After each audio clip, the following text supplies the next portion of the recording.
السلام علیکم ناظرین، ایس ویڈیو کلپ میں آپ کو اگلے 10 دن کے موسمی صورتحال کے بارے میں کچھ معلومات دی جاتی ہے۔ اگرچہ کل کے دن تو پٹوار کے کچھ علاقوں میں بارش ہوئی، خیبر پختونخوا کے شمالی پہاڑی علاقے اور اسی طرح رحیم یار خان کے جو چولستانی پٹی کے وہاں پر کچھ بارش ہوئی، کو سلمان کے علاقوں میں بارش ہوئی۔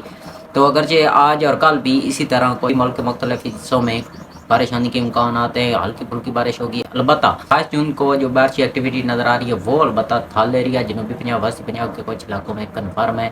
اس کے علاوہ جو جنوبی کشمیر اور خیبر پختونخوا کے شمالی علاقے ہیں وہاں پر بھی یہ بارش ہو سکتی ہے 22 جون والی۔ 22 جون والی کی تفصیلاً بات کریں تو یہ ملتان، مظفر گڑھ، باول نگر، بیاڑی، خانے وال، تو یہاں پر بارش ہونے کے امکانات ہیں۔ جنگ اور سرگودا کو بھی کچھ یہ ٹچ کر سکتی ہے۔ خوشاب میں بارش ہونے کے امکانات ہیں۔ تھل کے کچھ علاقے، کلور کوٹ میں بھی بارش ہونے کے امکانات نظر آ رہے ہیں۔ باقی 23 سے لے کر 26 کے درمیان ٹمپریچر تقریباً 42-43 سینٹی گریڈ تک جائے گا، لیکن 27، 28 اور 29 جون کو ٹمپریچر تقریباً 45 سینٹی گریڈ سے بھی اوپر جانے کے امکانات نظر آ رہے ہیں۔ باقی 30 سے لے کر 1 جولائی تک تو شمال مشرقی علاقوں سے ایک مونسون کا باقاعدہ آغاز ہو جائے گا، جو کہ لاہور، گجرانوالہ، ناروال، سیالکوٹ میں بارش ہونے کے امکانات ہیں۔